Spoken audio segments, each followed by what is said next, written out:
What's up, guys? It's Coach Grant with First Down Training, and today we're going to be breaking down some of the best throws from Zach Wilson's pro day. So these throws are honestly really freaking good. He's very Aaron Rodgers, Patrick Mahomes-esque. That's who it reminds me of. He's very similar to those guys and the types of throws that he's trying to display at this pro day. So we're going to break those things down, how you guys can do some of those things, and what makes him so efficient, okay? But also, fellas, if you guys want to improve your arm strength in 10 days, you want a 10-day step-by-step drill process of how to improve your arm strength, check out that very first link in the description. It's a 45-minute long video with specific drills, technical points, workouts in the gym, and workouts on the field to improve your arm strength. Again, check out that very first link in the description. Let's get started. So we're going to be looking at this kind of deep, like it was a corner post, I believe. I'm actually not 100% sure, but it's he's hooking and replacing, flipping his hips and hitting this post back across the middle, okay? So now, when he comes here, this is so important that when you guys, because this is a throw that you guys can make, whether it's not a deep post, maybe it's something short over the middle, right? But the same principles apply here, right? Nobody's asking you to make a deep post 50 yards downfield, right? When you hook or place. But as a quarterback, as a high school guy, you can make this same exact throw. Maybe you have a dig coming back across the middle. Maybe you have a guy sitting down running a curl. He's running a little option and he drifts to the inside. You got to be able to extend the play. And that's the whole point of being able to work on off-platform throws. So this is like an off-platform throw. So what they call this right here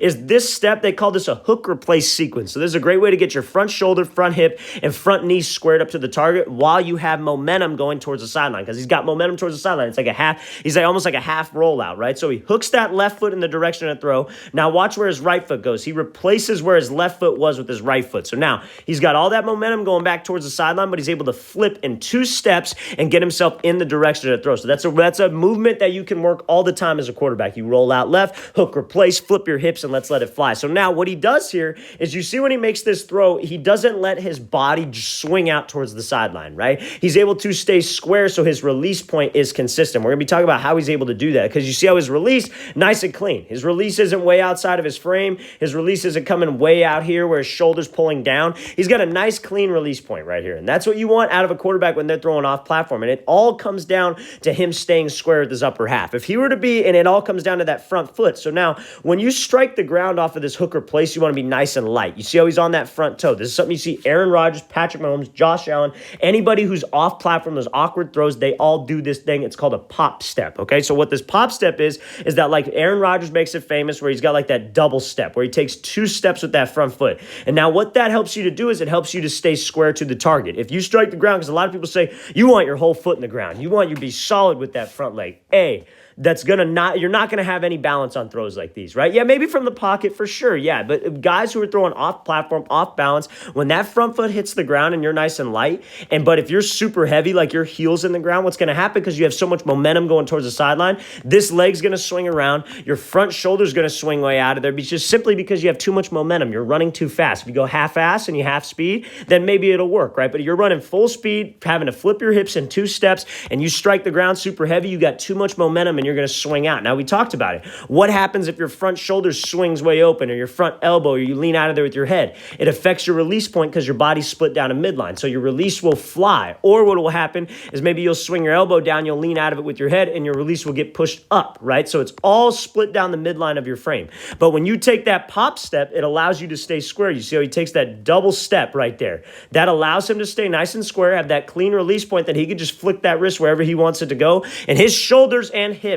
never face away from the target. His shoulders stay parallel to the target and his hips stay parallel to the target. That's what all great off-platform, those awkward throws, not sequenced throws where you're off a rhythm. That's what all those great guys have in common. You watch Aaron Rodgers, Mahomes, watch what they do with their upper half. They stay there. They never bail out of there. They never swing their shoulders, and they never swing out towards the sideline, okay? So that's one of those things. Like, that's why all these throws remind me they're very Patrick Mahomes, Aaron Rodgers, Josh Allen types of throws, okay? Let's watch this thing again, full speed one more time. Great job using that hook or place to get set, staying square, and driving this thing downfield. It's a great job by Zach Wilson. Okay, so now, this is a throw where you got a corner route, and it's like maybe like a man coverage concept because he's got to throw with a little bit of touch. So he's working one drift away, not setting his feet. And for those of you who have never made this throw before, this is an extremely tough throw. You're drifting away from the corner route towards the sideline, and you still have to throw without setting your feet, and you have to be on time. So let's watch it full speed. So he drops back, takes one drift, feet aren't set, takes that same pop step and drops this in. Now he's dropping this thing over the bucket like on a 2-ball. So that tells you that they're working kind of like a man coverage scenario, right? Where this guy's on that back hip of that DB, where like if it was two high safeties and we had to throw it him away from this safety here, he'd be putting it on a line. So that's how we could tell that. We're throwing this thing with a little bit of touch. So now, let's talk about his movement back here in the pocket. So this is like maybe his guard's getting beat, getting backed up into him, doesn't need to freak out. He's just taking a drift away, but he's not setting his feet because we understand, imagine if he goes here and he drifts away and then he resets, right? Because that myth of, oh, you always need to have your feet set. You must set your feet to every throw. That's a myth. That's not something that you can't do that in today's game. Maybe in high school, yeah, you get away with it. College, lower levels, probably, right? But you watch guys in the NFL, you watch guys in college, they have to get that ball out of their hands as fast as possible or else they're dead. That's the whole reason of even talking about mechanics, because you need to get the ball out of your hands so D lineman doesn't take your head off and so you're on time in that window so your receiver can get the ball. Simplest day, that's what you have to do as a quarterback. So when we drift out of there and you see how he drifts away, what foot goes first? And we've talked about this on this channel before. Excuse me. His left foot goes first, right? So he doesn't drift with his back foot, because think about this. If he's throwing off platform, right? He's drifting this way. Feet aren't set to the throw. He's got to be able to hit that right foot and get it out, right? So he goes left foot first. He's very light with that left foot so he can hit that back foot, have that foot in the ground and be able to transfer weight. So now, when he drifts away here, imagine if he went back foot first. He would go right, then he would go left, then he'd have to take a right step again, then he would go left. That's 4 total steps. Now, when he goes with his left foot, see how many steps it is. It's 1, 2, 3.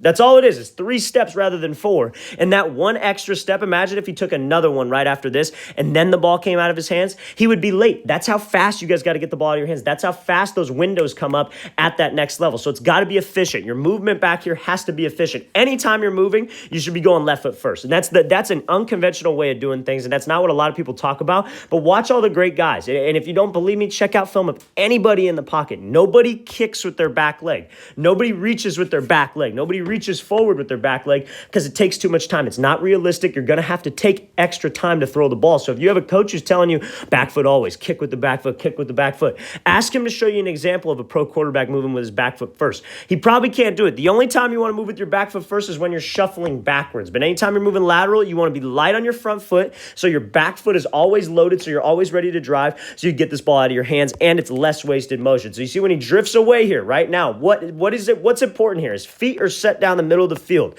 So he's throwing towards the sideline without his feet set. Very Aaron Rodgers type throw. You want to keep your hips there. You see how he does a great job of torquing his front shoulder. He rotates that front shoulder as his hips are towards the target. What we call right there is dissociation, okay? Hip and shoulder dissociation. What that means is your hips are going forward as your shoulders go back. So when your hips rip through and you transfer weight, it's like a slingshot of energy with your shoulders. Now, when he's transferring weight through, you see how his hips are able to come through before that football. Now, what do you think is important right here? His feet are not set to the direction. It's like that hook replace we talked about. Him staying square with his upper half. Now, watch his front foot again. He strikes the ground nice and light on his toes, and watch what he does. Takes that pop step, right? Because that allows him to transfer his weight. See how much weight he's able to get through? It allows his front hip to open up. When you transfer weight from your back leg to like the outside of your front leg right here, it allows your front hip to rotate through, and that pop step allows him to stay square. If he's super heavy, if he strikes the ground and that heel's in the ground, he's got so much energy from his hips, so much energy whipping around that he's going to swing way out of here,